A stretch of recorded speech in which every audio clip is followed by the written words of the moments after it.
Magandang gabi mga kababayan at welcome sa Ang Pinoy Facebook Live. So, Thursday po ngayon, araw para sa mga tips and advices.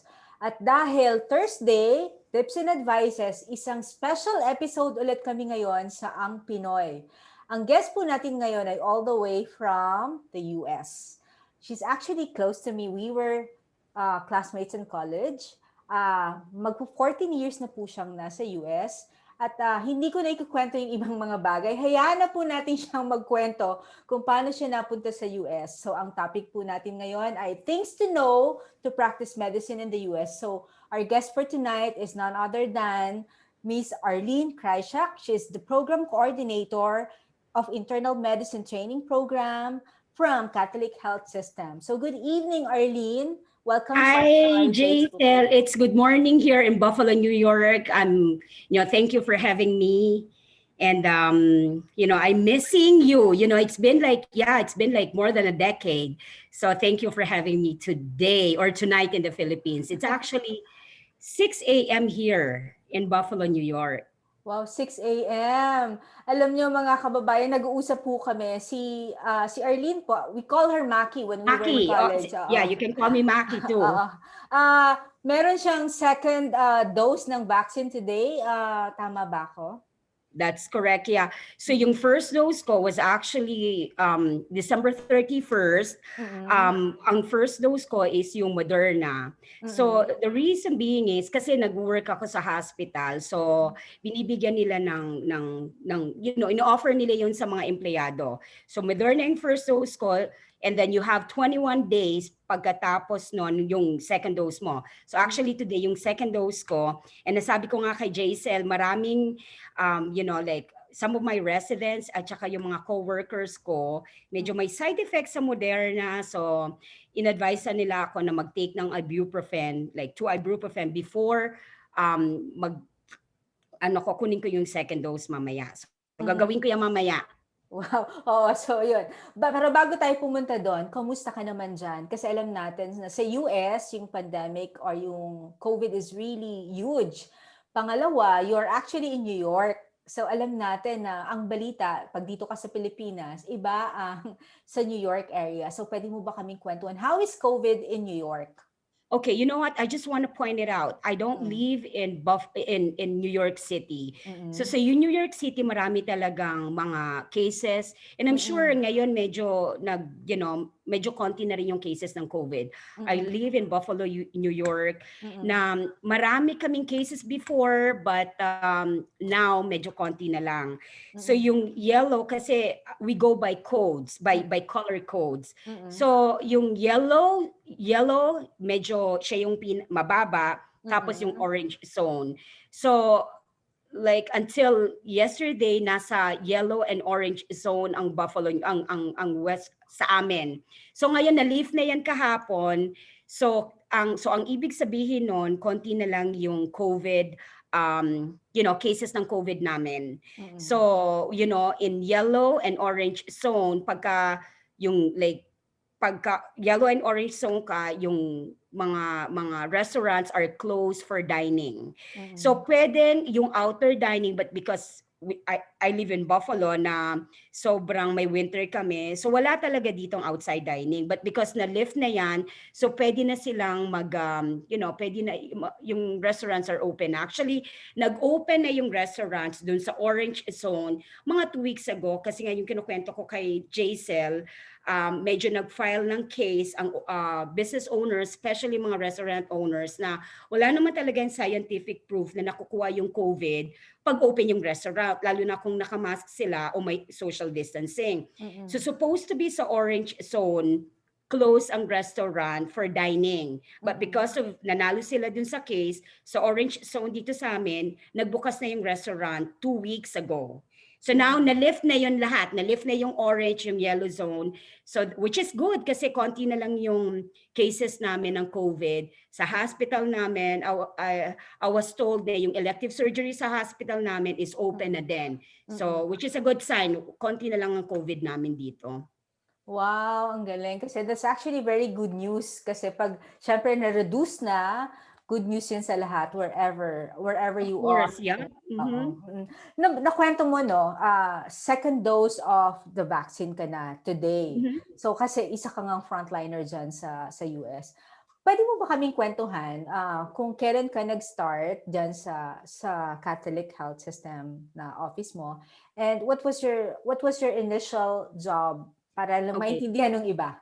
Okay, so I was employed by Mercy Hospital. I think that was 2010 as Mm. admin assistant 2 sa Mm. HR department. Mm. So basically more of like clerical, and nasa front desk ako ng HR. Mm. So ang Mercy employee, as far as I know, meron kaming 5,000 employees. Dami So ah. Mm. that's Mercy Hospital alone. So Mm. we have iba't ibang, like hospitals. And then after, siguro mga less than 1 year as admin assistant, meron kaming isang HR specialist na nag-resign. So Mm. na-open yung position na yon. Mm. So, in-encourage nila ako na mag-apply, or actually parang ako na yung next in line kasi. Sasabi Mm. nilang gano'n, why don't you apply? Kasi open yan, which is Mm.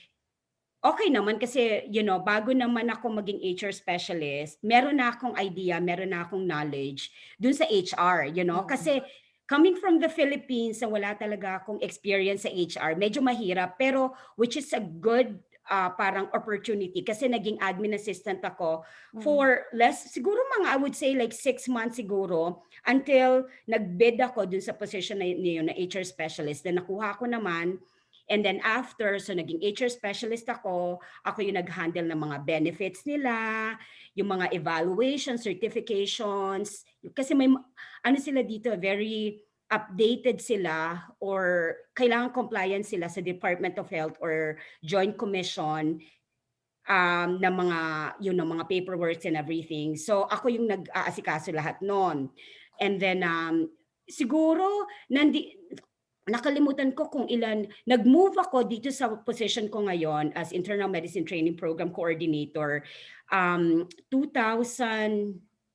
was it like 2000, 3 years na ako dito sa position na to eh. So, ano, 2018. mga 2018. ganyan, mga 2017, 2018, 18. oo. Oo. So ngayon, eto na yung work ko, which Mm. I enjoyed a lot, coming from like a 5,000 employees na pinagsiservisan ko ngayon, 36 residents na lang ako, which is, I really like it. Very like, parang every year, kung ano yung ginagawa namin, like kung ano yung ginagawa namin this year, yun uli yung gagawin namin next year. So para Mm. siyang school, parang ganyan. Mm. So yun, so yun yung work ko ngayon as internal medicine program coordinator. I Oo. work with the residents, Oo. yeah. Kwento ko lang sandali, Maki, no, on how we started to actually discuss this topic. Kasi nagkwentuhan po kami ni Maki last Tuesday because she saw our episode. We've been wanting to guest Maki for supposedly Kamusta Ka Kabayan. But when we were discussing about the Facebook Live, she mentioned so many things na magandang ikwento sa ating mga kababayan. Kaya po Mhm. kami napunta doon sa things to know if you want to practice medicine in the US. So, paano nga ba? Ano nga bang Okay. mga dapat malaman kapag gusto mo mag-practice ng medicine sa US? Okay. So, ang dami kong, like, may mga doctors sa atin sa Pilipinas din. Okay, let's, specific natin sa mga doctors because I work with them currently, right? That's my, yun yung pinaka-department ko. Mm-mm. So like, pag say sa Pilipinas, kung after graduation mo ng medical school and you plan to, train in US, kailangan may mga, marami kang mga requirements na kailangan mong, gawin. Mm-mm. So, hindi lang yung mga required paperworks ang kailangan mong isipin, pero kailangan mo rin isipin yung pera. Kasi pag nag-take ka ng test, lagi kang magbibigay ng fee. So okay, so graduate mo ng medical school, say UP, UST, o kahit saan, kasi marami namang school ang part ng pwedeng pumunta dito. I think nung nag-research ako, 46 sa school, even Iloilo, yung mga schools diyan, accredited naman siya, pwede silang mag-apply. Wow, that's So, good news. pumunta dito, Mm-mm. isa sa mga requirements namin actually bago ka mag-apply sa amin, kailangan nag-take ka na ng USMLE test. So ang USMLE yan yung test na kailangan mong i-take, which kailangan kasi may tinatawag silang step 1, step 2. But at least yung step 1 matake mo or yung step 2 matake mo bago ka mag-apply sa amin. So but meron kang isang website na pwede mong puntahan, ang ECFMG website, which is electronic certification of foreign medical graduate. Ayan, meron silang website. Magre-register ka dyan, dyan mo malalaman kung ano yung timeline, ano yung mga requirements na kailangan mong gawin para makapag-apply as resident sa US. Okay, so nandun lahat. So pag pumunta ka doon sa website na yon, it'll tell you, okay, ito yung mga kailangan mong gawin. Kailangan, ito yung website para matake mo yung USMLE. Okay, once kunyari na nagawa mo na yon, kailangan mo rin pumunta sa isang website kung saan pwede mong i-place yung mga requirements mo, like yung para siyang yung parang bank nung mga kailangan mong ilagay yung mga CV mo, kailangan mong ilagay yung letter of recommendation mo. So at least yung mga teacher mo or kung nag-work ka sa Pilipinas na kailangan may letter of recommendation, at least mga 3 dun sa mga like doctors you work with sa Pilipinas, yung professor mo, yung chair of the department. So parang mga reference, character reference. May mga reference. O ang tawag namin doon parang letter of recommendation. So lahat yon napupunta siya dun sa tinatawag naming ERAS. Basta para siyang database ng mga yon. So kami naman as a program, pumupunta kami sa ERAS para i-review lahat ng mga sinubmit na mga applicant, ng mga medical students na applicant. Tapos so yung program coordinator namin, program director namin, at saka yung APD namin, which is Associate Program Director, pumupunta dun sa parang, parang database na yun, sa website na yun. Dun kami nagtitingin ng mga applicants na nag-meet ng mga requirement namin as a, like a training institution. So yun nga, meron kaming website na pwede namin i-share sa inyo siguro, like after this FB Live, na pwede niyong tignan, and it's very self-explanatory. Pag medical student, pagka medical, nasa mel ka ng, medical field ka, doctor, medical student or something, self-explanatory, malalaman mo lahat kung ano yung ibig sabihin nun, and napakadali. Yun nga lang, you have to wait, yung mga legwork mo, kailangan mo munang, parang gawin. So, ina-advise ko sa mga medical student na gustong mag-apply sa amin, mas maganda talaga na medyo yung CV mo, yung resume mo is very good kasi tinitignan nila yung resume mo rin eh. So, sinasuggest ko na, kung meron kang opportunity na magkaroon ng volunteer work, gawin mo. So importante rin pala yun. Oo. Kasi parang ano yan eh, parang community service yan eh. So parang isa yan sa mga, pag may mga research ka, gawin mo yung research na yon. Pagka meron kang mga poster presentation, gawin mo. Habang iniintay mo yung resulta ng mga test mo or something like that, kung meron ka talagang, plano na mag-apply as resident dito sa US. So, I suggest, yun nga, yung website na ECFMG, yan yung website na pwede mong puntahan. It'll tell you, okay, ito yung mga requirements, ito yung gawin mo, ano yung timeline. Pag nagawa mo to, ilang months bago mo makuha yung result ng mga step 1, step 2 test mo, ganyan. So, yun yung proseso. Pagdating dito, ang pinaka-last kasi niyan yung ERAS eh. Pag na-complete mo yung mga requirements na yon, nilagay mo sa ERAS, okay ka na. Kami na yung pipili, kami na yung magre-review nun, you know. At saka hindi lang yon. Like say for instance sa ERAS, hindi lang naman kami tumitingin nun eh. This is open to all the institution dito sa US na Oh. training program. Mm-mm. So say for instance, ako, medical student ako, andyan yung mga iba't ibang hospital training institution, pwede akong mag-apply doon. So say sa oo. California, sa Florida, pwede ako mag-apply. Then yung part naman nila, i-review nila, pwede nilang hindi ka kunin or pwede kang kunin. It depends dun sa mga requirements rin nila. Pag hindi like yung sa amin kasi parang if you don't meet the requirements, ikaw mag-apply ka pa rin, malay mo, 'di ba? Pero yun nga, at least lahat naman kailangan may requirement bago ka mag-apply kahit na sa trabaho, ganyan naman talaga eh. So, 'di ba kasi kayo chain of hospitals na kayo. So, ang sinasabi mo, this whatever you call that ERAS? area, eras, lahat doon pwede mag-access lahat ng ibang Pagka hospitals meron silang or medical partner, institutions. so pwede sa California, pero kailangan magka-member ka ng ERAS eh. Kailangan kang mag-register sa ERAS eh. So like so ang daming institution talaga, ang daming hospital na member ng ERAS na every time na interview day, so ano sila doon, titingin sila doon. Tapos kasi isi-send namin, kunyari ikaw nag-apply ka, nakita namin nung parang program director namin, you know what, okay to, ganyan. Okay, so sisendan ka namin ng interview date.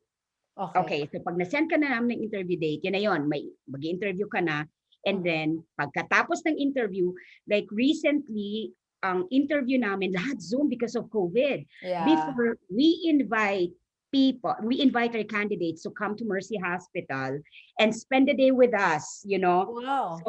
So we provide them breakfast, we tour them to the hospital. So they kind of like know kung ano yung parang ano yung hospital na pagtatrabahuhan nila. Although hindi lang sila sa Mercy Hospital magtatrabaho or dun sa hospital ko, magtatrabaho rin sila or magti-train rin sila sa iba't ibang hospital too.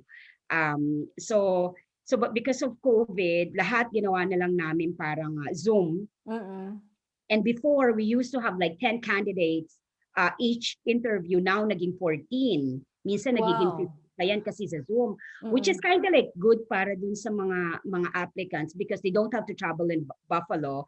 Hindi na sila, nakakapag-save sila ng money. Kasi kahit nasa Korea, nasa Europe sila, nasa London, pwede namin ma-interview sila through Zoom.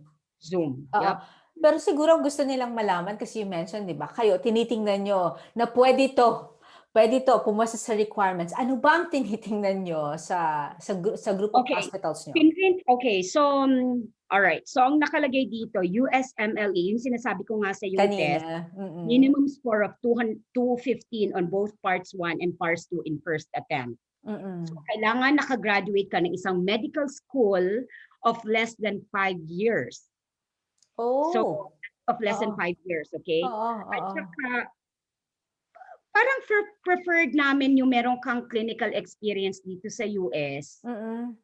Pero hindi talaga namin yung requirement. Kasi yung iba, ang ginagawa nila, parang sa sarili na rin nila, na say medical school students sila, may kilala sila dito sa US, nakipag-usap sila sa isang hospital, and the hospital na yun agreed, may contract and everything, nag-agree na i-take sila for a rotation, clinical rotation.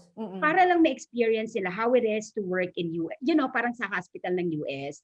So yung iba sa atin sa Pilipinas, parang gusto nila ng ganon, hindi yung isasabak lang sila, agad-agad, pag nakuha sila, naging residente namin. Gusto nila in a way, parang gusto nila magkaroon ng experience sa US eh. So, kaya inilagay rin namin to.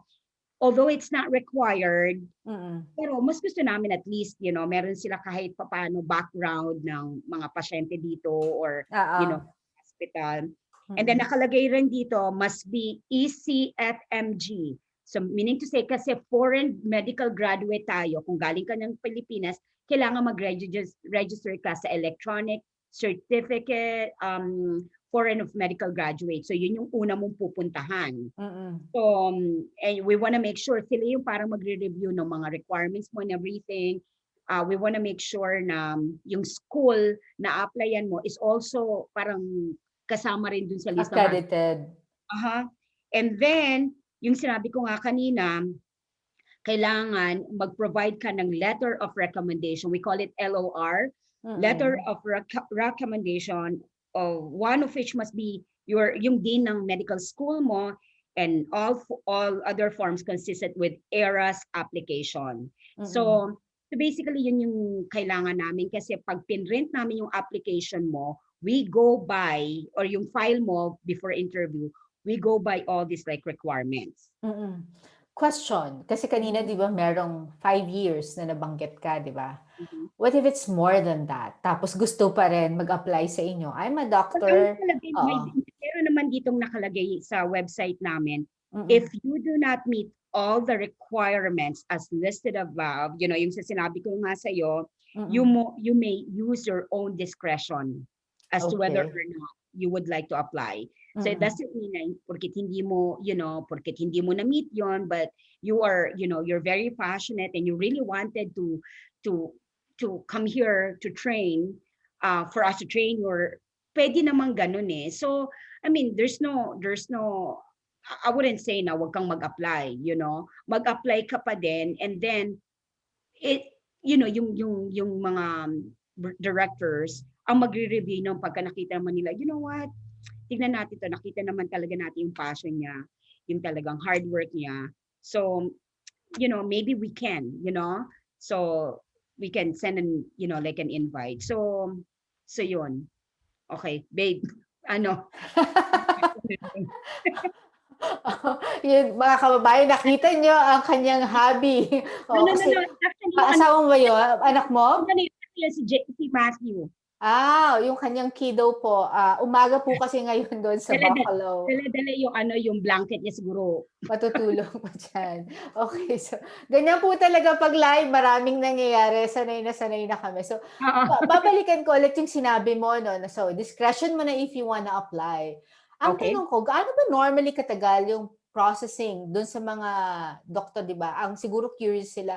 Gaano ba katagal bago sila mabigyan ng feedback at yung buong proseso hanggang sa makapunta sa US, normally in your own experience yan? Okay, so pag pumunta sila dito, yung sponsoring school, like sa amin, parang University of Buffalo, sila yung magpa-process ng J1 visa mo.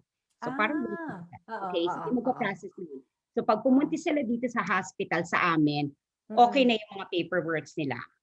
Okay? So, what I'm saying is yung like sa immigration lahat-lahat. So I would say, pagka naman, ang mahirap lang dyan, it will take time is kunin lang kasi yung letter of recommendation, pwede mo makuha yan sa school eh. Yung sinasabi ko nga, depending on kung gusto mo maging maganda pa yung resume mo, mga volunteer work, kung gusto mong mag-invest dun sa mga ganon, go. Pero habang iniintay mo, kunyari, yung test mo, as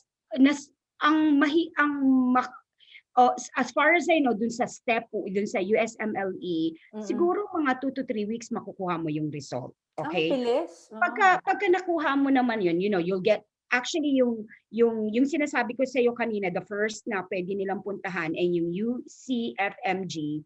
Doon rin, minsan pag nag-register ka doon, makakakuha ka ng email sa kanila na, yung test result mo dito sa, sa USMLE mo, USMLE is ready na. So, tignan mo. So, yung ganon, okay, siguro mga 2-3 weeks makukuha mo yung result, ganyan. Tapos, meron ka na kunyaring letter of recommendation, lahat-lahat. So, isi-send mo yan dun sa ERAS. Mag-a-apply ka sa ERAS. Titignan namin. Meron kasing time frame lang kung kailan ka pwede mag-start, mag-submit ng mga requirement mo sa ERAS. At anong yun? Anong season yon or what? Actually, nag-start kami ng November. So, until November to January sa amin. Oo. End of January. So, meron pang time in No, no, case. no, no, no, tapos na kami. So, Oh. actually, in-extend namin. So, November, siguro mga second week of November, tapos natapos kami mga first week of January. Pero ang interview namin, Tuesday and Thursday lang. So, So, all in all, actually, ano kami, mga 16 interviews kami lahat. wow. Ang haba pala ng Marami talagang, proseso. ha?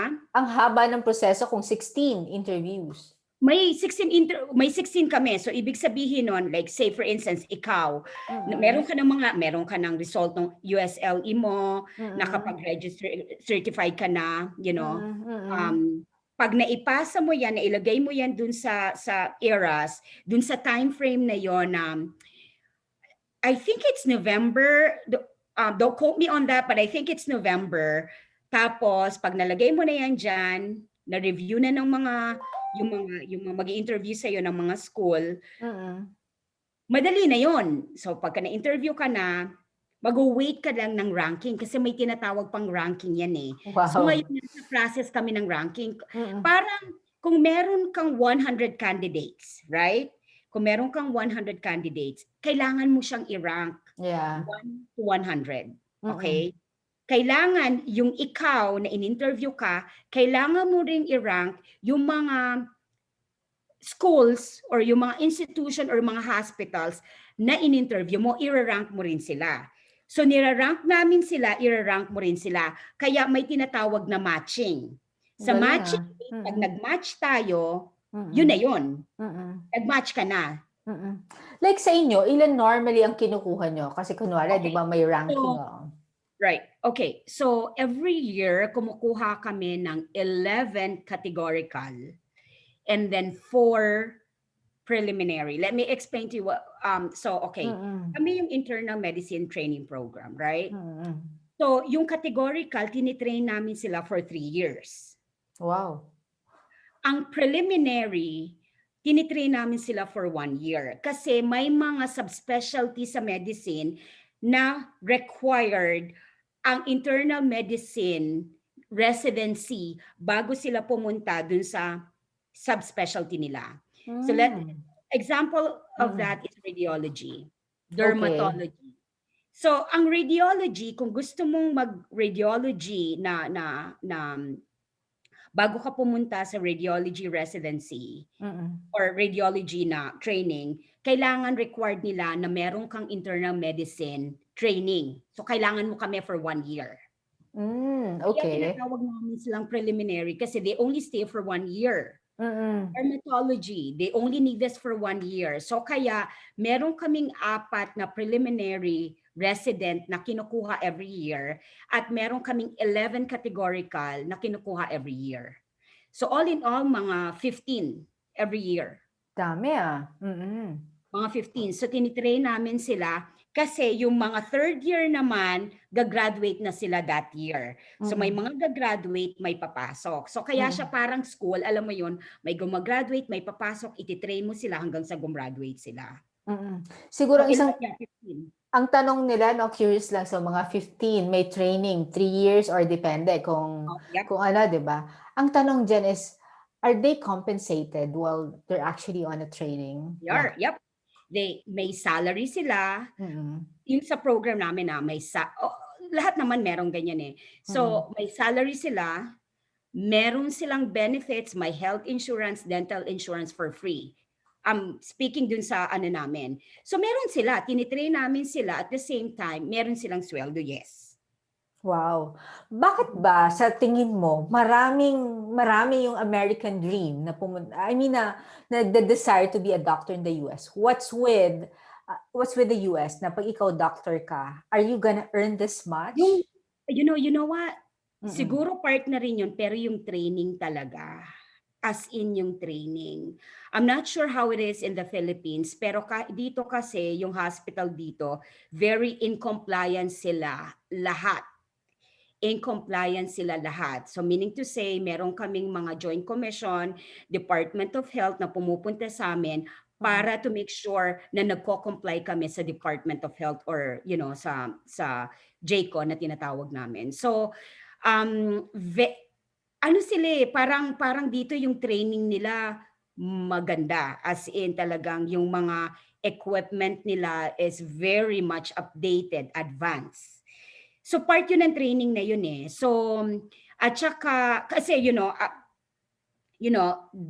don't get me wrong kasi hindi naman ako nagtrabaho na sa isang hospital na parang same na trabaho ko. Kaya hindi ko pwede talaga ma-compare. Siguro lang Yeah. dun sa napapansin ko is kasi high-tech yung mga equipment nila dito. Yung training talaga dito, you work with the attending talaga Mm. doon sa 3 years mo. Mm. So, at saka dito, pwede ka namin, like sa program namin, pwede ka namin padalhin sa iba't ibang institution, sa iba't ibang hospital. Like doon sa amin, hindi lang doon sa, kasi corporate nga kami. So, marami kaming mga hospital sa partner under, like Catholic Health. We have Mercy Hospital, Canmore, Sisters Hospital. We have nursing homes. Malaki siya talaga. Mm. Hindi lang sa Catholic Health ka magti-training. Mm. Magti-training ka rin sa VA Hospital, ECMC, Buffalo General Hospital. So, ang dami hindi lang dun sa hospital mo. So, yung Mm. training mo talaga is very, yung comprehensive, alam mo Mm. yon. Mm. So, siguro yung mga doktor sa Pilipinas, pwede rin na well compensated sila dahil na rin sa training. Mm. Mm. You So, know, ang sinasabi mo, yung exposure is napakaganda because you will send them to different hospitals. Pagka-residente ka namin, yes. So, yun Mm. rin yung mga naririnig ko sa mga residente namin kasi akala ng iba, porque, like, okay, eto lang yung hospital namin. Hindi nila alam na sa training mo kasi may ibang, yung demographics kasi iba-iba eh. Like sa Mm. VA, pag pumunta ka sa VA, ang demographics doon puro mga military, VA, Oh. veterans, mga Mm. veterans. Oo, oo. So, yeah, I'm sorry. So yung VA is like Veterans Hospital. Mm. So doon naman ang makikita mo doon parang mga veterans eh. Sa Mm. ECMC naman, parang trauma center siya. Alam mo 'yon? Oh, oo. Iba rin yung parang population niya doon. Mm. Kami iba rin yung population namin. Sa isang hospital, iba't iba rin. So yung training namin talaga sa kanila is well-rounded. Kasi Mm. nami-meet mo yung iba't ibang cases, nami-meet mo yung iba't ibang demographics na, which is good training. Yeah, yeah. So, kaya ganon. So, we're very proud na, parang yun ang training na, yun rin yung binibigay na, sinasabi namin sa mga residente namin na, and yun rin naman yung nakukuha namin na parang, feedback sa mga residents kasi hindi nila alam, akala namin eto lang, no? We will train you, like, we'll send you sa iba't ibang hospital na part ng rotation mo. Mm. Siguro curious ng iba at ako din curious, no? Kasi habang nagtitrain ka for 3 years and you will be sent to the different hospitals you've mentioned to be exposed dun sa mga iba't ibang cases, meron bang instance na hindi tumuloy or hindi nakatuloy yung isang doctor? May nagfi-fail ba sa training nyo? I guess yun yung gusto rin malaman ng iba. Wala, kasi, okay, may mga quarterly meeting kami sa Mm. first year pa lang. So quarterly meeting so yung mga residente namin twice a year Mm. mini-meet sila ng associate program director namin or program director namin. So Mm. doon pa lang nakikita nila, so nag-run ako ng report niyan. Okay, ito yung mababa, ito yung ganyan. At Mm. feedback din dun sa evaluation from attending kung kailangan nila ng iba pang, may concern sila or something. So Mm. from that meeting, napag-uusapan na nila, Okay. Mm. okay.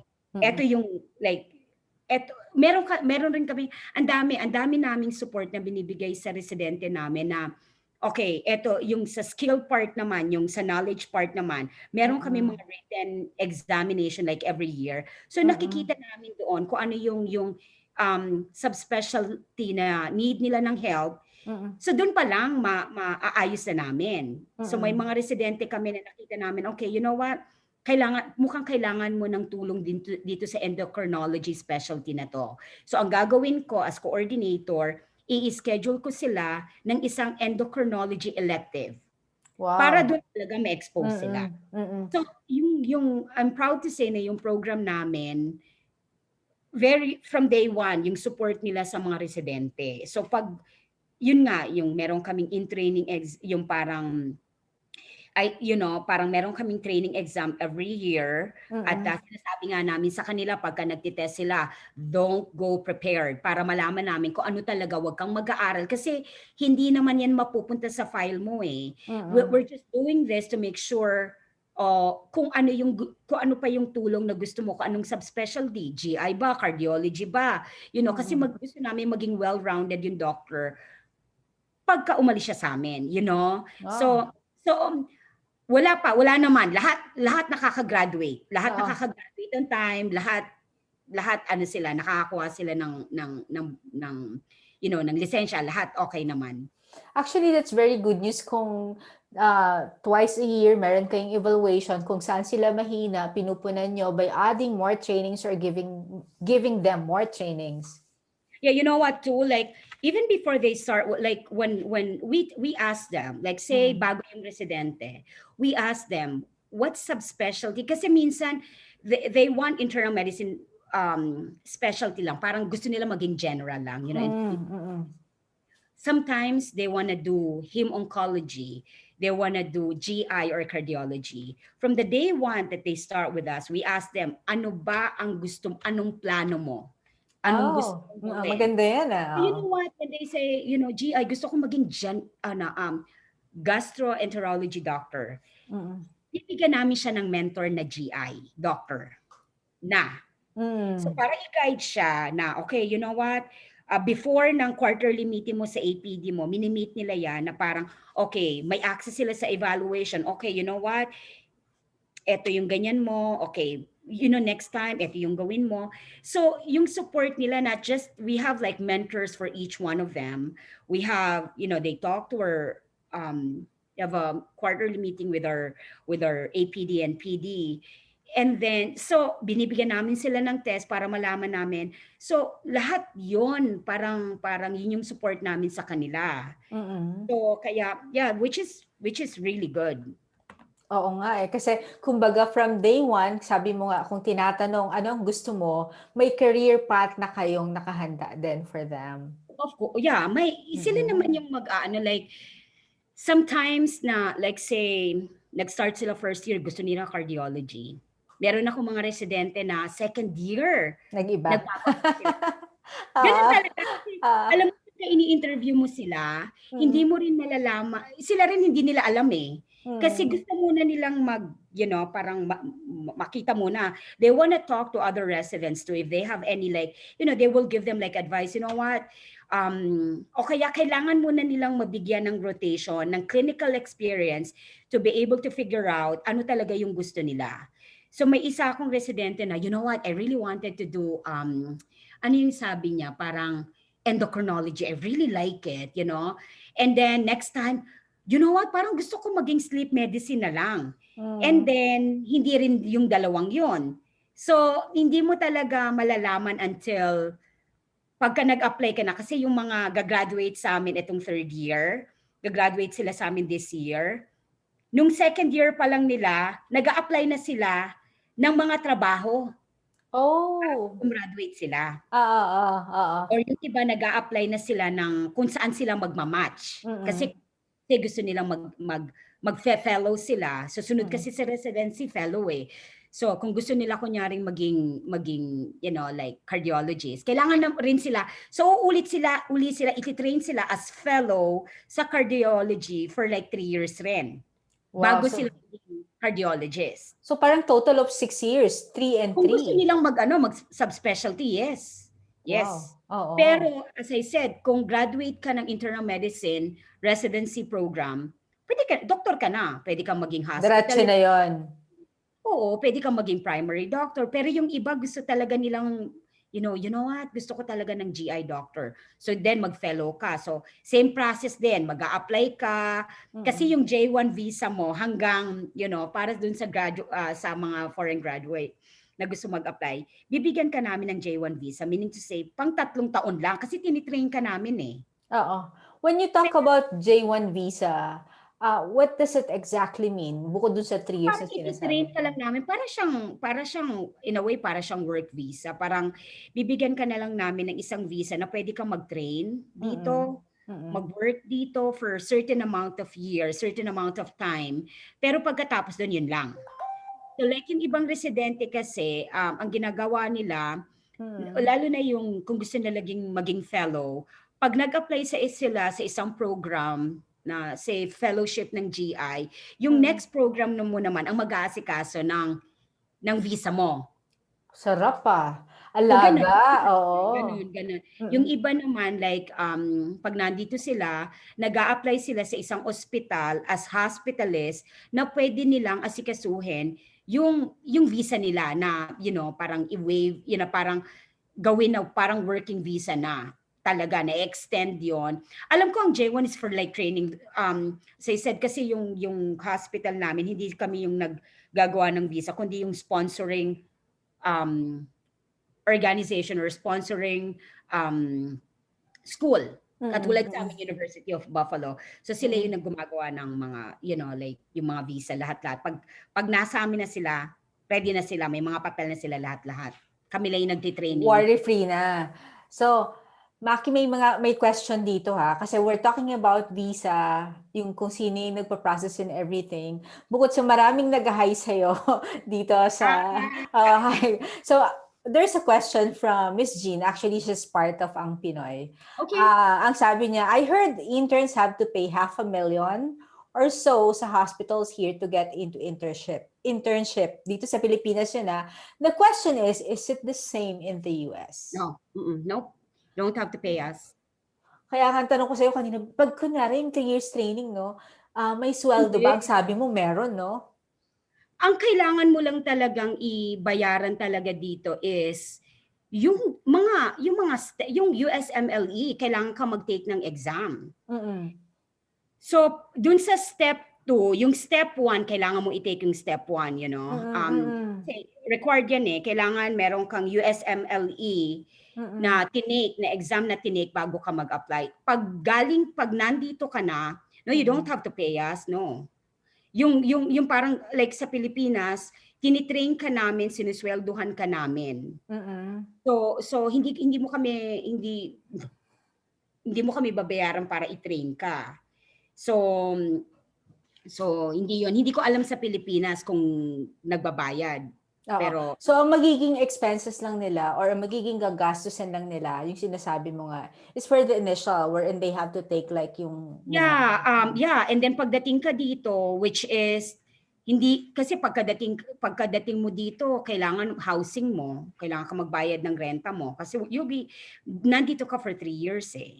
So pagkain mo, pero nako-compensate yan kasi may sweldo ka. So may health insurance ka. So pag nagkasakit ka, kompleto. may ano ka. Okay? So every year tumataas rin ang sweldo ng residente. Pag tinatawag namin kasi silang PG, yung physician, PG1. Ewan ko, meron kaming PGY1, PGY2, PGY3. So 1 is, yung May beginner. hierarchy din, yeah. So yung 3rd year, ngayon gagraduate na sila. So like, sabi ko nga, katatapos lang namin ng interview. So, ng mga incoming resident. So, nag-ranking kami ngayon. Kung sino yung mamatch sa amin, sila yung mga magiging future residente namin. Curious lang ako kasi we're talking about, of course, they get paid, diba? Magkano ba, if you don't mind me asking at kung po pwedeng sabihin, how much is the normal salary or compensation ng isang sa inyo, nagte-training na doctor per hour? Per hour ba to or what? Per hour. No. It's a salaried fixed... sila. Salaried sila. Pero malaki. Ayoko lang sabihin pero malaki. So good, enough na talagang meron ka pang savings. Yung naririnig ko nga sa mga residente ko na parang kung marunong ka talaga mag-budget, as in, yung lifestyle mo is okay. Marami ka talagang masisave, Pero when you have a family, ano ka pa rin, parang well compensated ka naman. So kung may pamilya kang pumunta dito, may coverage rin yung pamilya mo. Kasama. Sa health insurance, yes. Oo. So even sa visa, kunwari yung mga doctors may family, how's the visa for the family? You know what? That to be honest, hindi ko alam yung sa family. And I'm sure kasama yan dun sa, to be honest, hindi ko alam yung sa family na visa. I think, kailangan meron tayong next Pero I would try to know to also, I'm sorry, hindi ko alam yung sa family, but we have a lot of like residents na meron silang pamilya na Mm-mm. nandito ngayon. So, Mm-mm. na from, other country too. Mm. Ngayon, ilan ang Pinoy na nasa grupo nyo? Wala. Bakit? Hindi ko alam kung nag-a-apply sila or, pero gusto ko talaga na merong Pinoy na mag-apply. So, Mm-mm. for, incoming, for next year, I would like to invite yung mga Filipino na mag-apply sila sa amin. And then Mm-mm. as long as na-meet nila yung requirements, mag-apply sila, i-try nilang mag-apply at, para at least may mga Filipino din. Pero we have a lot of like Filipino doctors. I was told na before yung sa residency namin, puro mga Pilipino. Kaya Talaga? maraming doctors dito, oo. Oo. Nakakatawa nga kasi yung mga parang class picture, Ah. nakakatawa kasi yung mga apelyido nila alam mo talagang Pilipino, eh. Kasi yung mga Pilipino kasi parang mga Chinese, 'di ba? Kasi dun sa Ah, so akala mo Chinese pero pag nakita mo yung apelyido nila alam mo Pilipino. Pinoy. Oo. Mga may iba na mga OBGYN kasi meron rin kaming residency sa Mercy Hospital na OBGYN. So Mm. mga Pilipino rin karamihan nun. Mm. Oo. So yeah. Puwede natin bang pagkuwentuhan sandali because we were discussing if we can talk, a little about yung sa ibang mga medical fields na nasa US. Kasi Okay. 'di ba medyo So, familiar ka naman. yeah. Oo. So ngayon, ang just so you know, hindi ako recruiter. Okay, pero puwede rin nating sabihin na say, ang mga pagka nandito na sila, I'm not really sure kung ano yung process pagka sa Pilipinas. Mm. So, I mean, kung halimbawa nandito sila, yung sa mga nurses rin, kailangan meron rin silang tinatawag na kailangan mo mapasa mo yung NCLX and SLEX. So pagka halimbawa graduate ka ng Pilipinas as nursing student, tinitreat ka nila as nag-graduate ka ng nursing, Hindi ka tulad ng doktor, pag graduate ka doon ng medical, pagka doktor ka sa Pilipinas, hindi ka nila, pagdating mo dito, kailangan ka pa rin pumasok sa residency, regardless kung ano yung specialty Hmm. mo sa Pilipinas. OBGYN, nag-fellow, da. So pagdating mo dito, kailangan ka pa rin maging residency, i-train ka pa rin namin. Pagdating dito, hindi ka doktor. Mm. Okay? So pagka nursing graduate ka, pagdating dito nursing graduate ka pa rin, pwede ka nang maging nurse. So kailangan mo lang ipasa yung NLEX and then may mga verification pa kasi like yung mga parang reviewer na isang day yung electronic certification na sinasabi ko sa for the doctors, yung mga Mm. nurses meron rin ganon. So sila yung magbe-verify ng mga paperworks mo and everything in school and then grades mo lahat-lahat. So pagka meron ka na ng ganon, pag napasa mo na yung test mo dito sa NCLX, pwede ka na mag-apply. With all the Hmm. paperwork and everything, pwede ka na mag-apply sa iba't ibang hospital. And mind you, parang based on my experience, karamihan ng mga Pilipinong nurses na kakilala ko, lagi naman silang nakakapasok agad. And tapos sabi mo nga, nabanggit mo 'no, na if you're a nurse in the US, Filipino nurse or kahit Okay sinong ka na. nurse, talagang okey ka na. Yung sinabi mo niya Okay ka sa'yo, na. okey Kahit ka na. mag-resign ka, pwede ka mag-apply sa kahit saang hospital, kahit pumunta ka sa ibang state, pwede ka mag-apply. Before kasi, parang, di ba na, pagkwentuhan nga namin na yung nag-sponsor ba sila ng mga, nursing student. As far as I know, Mm. dun sa trabaho ko, sa work ko, hindi. Kasi marami na rin ditong mga US citizen, mga taga dito na gusto mag-nursing. Kasi parang in Oo. demand ito, eh. So Mm. wala kaming parang hindi sila yung parang in demand ngayon kasi may mga taga dito na na kumukuha ng nursing. So wala kaming scarcity ng ganyang trabaho. So Mm. pero yun parang well compensated naman talaga dito yung mga nurses. Yun lang yung nakikita ko na I'm not sure about dun sa Pilipinas. Meron na naman din. I can see you there. Si I'm husband na live. 'yan. Oo. Si husband na. Hi, hello sa husband mo. There's another question, Maki, 'no, if salaried sila, do they work within like a certain number of hours? And then They do do they kasi also get paid if in case they work more than the specified no, number? no. So walang Hindi, OT, kung ek-ek? gagawin yan, i-adjust namin yung schedule mo. So usually meron silang golden weekend na tinatawag. So ang trabaho talaga nila, ang off lang nila is 1 day a week. So 1 day a 1 day week. a week lang. Pero meron silang golden weekend na tinatawag. May mga times na twice a week, weekend meron silang off. So well compensated naman sila. Like say for instance, nag-work sila kasi patient kailangan nilang anuhin. Bibigyan namin sila actually dun sa e-value, not e-value, MedHub, yan yung database yan. Yung mga resident namin, kailangan nilang i-log in yung mga hours nila. Mag-red flag siya, makakakuha kami ng email na parang warning, bakit stay siya ng ganitong bakit Number of wala siyang hours. day off, bakit walang ganon. So may explanation doon, kailangan nilang i-explain.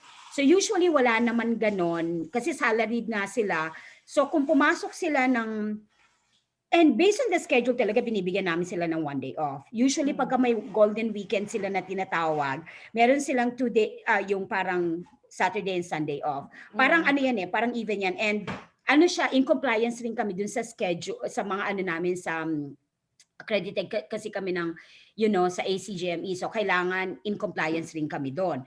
So, pag halimbawa nakita namin na pagkasobra at meron naman reason. So, pinapa-day off namin sila the following day. Wow. So, we want to make sure na talagang na wala talagang, extra na oras or, parang, for 1 hour or second. Minsan, presidente na rin galing na rin sa kanila na, that's fine because I wanna follow my patient. Ganito talaga yung, so, ganon. Tapos, maganda yung sinabi mo, no, na talagang Pwede namin i-adjust yung schedule nila. monitor din, oo. Tapos, Tsaka sa residente na rin nanggagaling yun na, kasi I'm following a patient, ganyan. Pero pagka nakita namin, so bigyan namin, adjust agad na yung oras nila na may day off sila the following day or, like within that week. So, maganda yung tinasagot natin yung tanong dito sa Facebook. Pero meron pa akong tanong, no, na pag-usapan natin off-cam the other day about sa mga nurses. Meron kasi mga nurses, di ba, na nagta-transfer from one hospital to another. And then, you've also shared some tips na sa tingin ko, sa mga hindi masyado nakakaalam, very good news yun sa kanila. So, maybe you can discuss about it when you resign from one hospital and then transfer to another one. Okay, so marami kasi dito yung mga medyo matagal na nagtatrabaho. Minsan nagrereklamo sila, bakit ang sweldo ko halos mas mataas pa dun sa bagong pumasok. Okay. So minsan kasi nangyayari, depende dun sa contract, like yung sa trabaho kasi may mga union job, right? Ang union job, yung pagka meron silang direct contact with patients. So mga nurses namin union, ganyan-ganyan. So meron sila sa contract na yun, may fina-follow silang steps. So sa contract yun nakalagay dito, very, very, literal na nakalagay doon kung magkano yung sweldo mo. Okay, pagka 2 years ka, ito yung sweldo mo. Pagka nasa 4th year ka, ito yung sweldo mo. So lahat yun fina-follow mo. So kung ako, nagtatrabaho ako ng 10 years doon, alam ko na kung magkano yung sweldo ko. Okay? Every year naman nag-i-increase ang sweldo. So like nag-increase ang sweldo. So like every like kasi yung contract, ang negotiation nun is 3 years ata. So after 3 years, iba na naman yung contract. So yung parang yung salary doon iba na. So ibig sabihin, pag pumasok ka, okay, na fresh graduate ka, syempre yung minimum mo hindi ka katulad nung 3 years ago. Yeah. Right? Yung iba naman na galing ng ibang hospital, parang ganun rin siguro sa Pilipinas Like, kung galing ka kunyari ng isang work na ang offer sa iyo 10,000, hindi ka naman magta-transfer sa kabilang hospital na same ang sweldo Salary, mo. yes. 15,000, nag-umpisa ka ng 15,000 kunyari dito sa isang company mo. Right there and there, kung yung isa na nandito na matagal na, nag-uumpisa na ng 15,000 kasi nga nagpa-follow sila dun sa dun sa contract na yung parang scale ng work mo, dun pa lang medyo mataas ka na. So ang ginagawa nga nila parang, okay, you know what, may offer sa which I don't blame them. Kung may offer sa kanila ng mas mataas, lilipat ako. Okay? Paglipat nila doon, you know what, mas maganda pala yung, mas gusto kong bumalik sa isang trabaho ko kasi parang na-miss ko ganyan. Oo. May mga ospital na, kung halimbawa, umalis ka dito kunyari ng 10,000, pumunta ka doon ng 15,000, hindi hindi naman pwede nilang gawin, okay, you know what, bigyan kita ng 12,000. It's up to you if you wanna. Kung talagang okay ka na, maganda naman yung ano mo, kung 15,000 in-offer sa iyo dito, babalik ka ba na 10,000 lang? So it's Oo. up to you na yun. Pwede nilang i-offer sa iyo, you know what, nagstay ka dito based sa experience mo, meron kang 5 years experience dito sa hospital na to, so I'll give you this. Based na rin sa contract, may mga nakalagay dun eh. So sa contract na yun, may nakalagay kung ano yung minimum, mid, and max. Ang Oh. minimum, yan yung talagang, parang na-meet mo lang yung requirements, right? Ang mid, you know what, may 2 years experience ka, kaya mas malaki. Ang max, you know what, may 10 years experience ka, kaya malaki ibibigay ko sa'yo. So, say yung step 1, step 2, say $10 yung step 1, yung step 2, $15. So, may in-between pa yan, may leeway yan kung magkano yung ibibigay sa'yo. Kasi hindi naman from step 1 to step 2, kung may experience ka na 10 years, hindi naman pwede ibigay sa iyo yung base, yung step 1 na na sweldo. Salary. Oo. Parang ganyan. So, I think it's the same sa Pilipinas din pagka although parang risky nga rin 'yun. Paano kung hindi tapatan yung sweldo mo? Paano kung hindi taasan yung sweldo mo?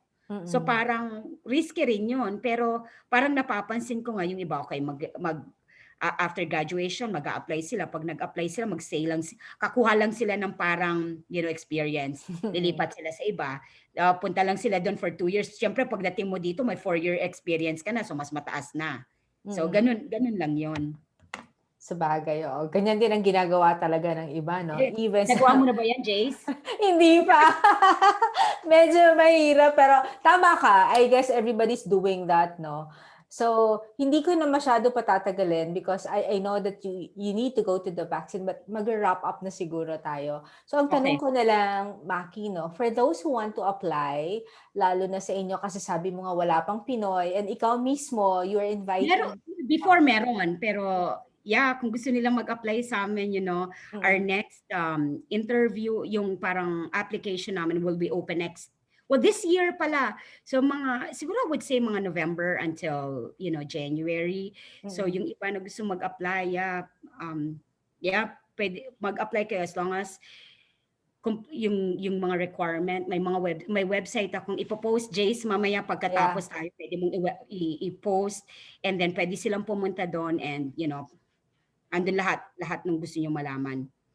Tapos ano naman yung mga advice mo sa mga taong gustong pumunta dyan sa US na hindi lang sa doctor, say sa mga nurses or ibang nasa medical field? Okay, so una lang is yung ethics kasi ng mga work ethic ng Pilipino dito, okay. So, una, ang advice ko sa kanila is syempre parang i-keep nila yung gano'n na work ethic para maganda yung parang experience nila working with Filipino here. Isa rin sa advice ko yung parang willing nila talagang i-sacrifice yung Pilipinas, yung pamilya nila, lahat-lahat. Kasi pag pumunta ka dito, mamimiss mo lahat.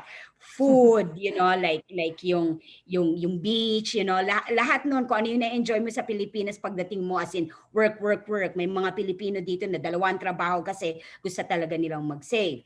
So, ang advice ko din is, parang if you wanna do something, go for it. Like, kung halimbawa gusto mo talagang mag-nurse, go for it. Na bigay mo yung 100% mo, at saka kung ang gusto mo talaga na pumunta dito para magtrabaho, I'm sure may mga agency rin na nag-sponsor ng mga nurses dito sa Amerika, na merong mga areas dito na kailangan talaga ng yung mga nurses from like overseas.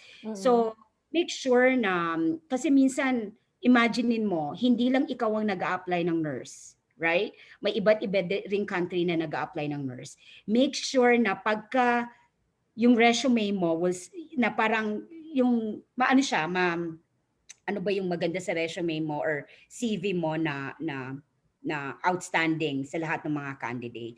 Kaya mag-aral ng mabuti. Alam mo yon, parang mag-aral ka ng mabuti, lahat nung pwede mong volunteer works na pwedeng gawin, especially kung magme-medical field ka, yung community service mo, ganyan, gawin mo kasi it counts. So yun lang, parang pagka may determination ka, patience, mahirap rin kasi minsan, oh no, parang, oh sige, siguro by next year, andito na ako, pero hindi pala ganon. So parang basta't ang gawin mo lang is mag-invest ka ng time mo sa studies mo, make sure na matataas ang grades mo or hindi kung hindi naman mataas parang tamang hindi naman mabababa and then mag research ka kung sino yung mga nag-sponsor nga ng mga schools or yung parang may mga recruiters sa pwede dito or even baka mga institution din or mga hospitals willing silang mag-sponsor ng mga foreign like nurses or anong pa man. Doctors. Yeah. Mm-mm. So basta't wag sila mawawalan ng loob. I'm sure pag iyo talaga sa iyo yun. Iyo sa iyo. Batiin mo naman ang iyong mga kamag-anak na nagha-hi talaga sa Facebook. Kasi mga kababayan, matagal na po siyang hindi umuuwi. We were discussing a while ago na 14 years na, Maki, no? Oo, 14 years na. O, binabati ko kay ano ngayon? So, Gabi. maaga dito kayo patulog pa lang dyan. So, Oo. hi, dito sa Buffalo, kaya lang mahiyain yung mga anak ko tsaka asawa ko ayaw mag-hi. Pero, 8 o'clock ang start ng virtual nila. So, dito hindi sila pumupunta ng school. So, mamaya dito busy na naman lahat. Yung internet is, wifi namin. Masyadong traffic na. So, but hi sa inyong lahat. Hopefully, makauwi ako. Soon, sana. Tapos si Angie, ang ating classmate, ay nag-hi. Hi daw, Maki. Oo nga eh. Oy, pinapanood ako niyan kahit nung nasa Destiny pa ako. Ayan. So, si Maki po ay galing ng Destiny. So, pininomote niya na daw wala ng Destiny ngayon. Wala na Pero, nga. oo. Galing po Pero siya ng si Angie Destiny Cable. nakakatawa kasi sabi niya pinapanood kita, nakakatawa ka dati. O kaya yan siguro nanonood ngayon, akala niya nakakatawang segment to. Angie, kumusta? So, yun ang Maki. So, isang oras na naman po ang ating naubos ngayong gabi. Very informative ang napagkwentuhan natin. Maki, okay lang ba? Pag may questions sila, they can give it to us or maybe we can have another episode depending po Let sa me mga know. tanong nila. Yes. ayun. So I'm sure 1 hour is not enough para dun sa i-discuss natin lahat ng mga gusto niyo malaman, pero yeah, send nyo lang kay Jaisel and then email sa akin ni Jaisel and then i-replyan ko kayo. Oo. So, kung meron po kayong tanong mga kababayan, please send it to us through DM or mag-comment lang po kayo sa episode na to. We will share it to Maki para mabalikan or tingnan po natin kung gaano kadami. Maybe we can also invite her again kapag may oras na po siya ulit kasi busy siya ulit. So, thank you so much, Maki. Thank you so much for your time. I know you need to rush to the hospital. So, yun lamang po mga kababayan. Bisitahin niyo po ang aming portal. It's at www.angpinoy.net. We also have a YouTube where we will upload this interview. It's Ang Pinoy channel. So ako naman po, personally, I have a YouTube now. You can follow it at Journey with Jaisal. So maraming salamat, Maki. And thank you again, everyone. This is Jaisal. Good night. Thank you. Bye. Salamat.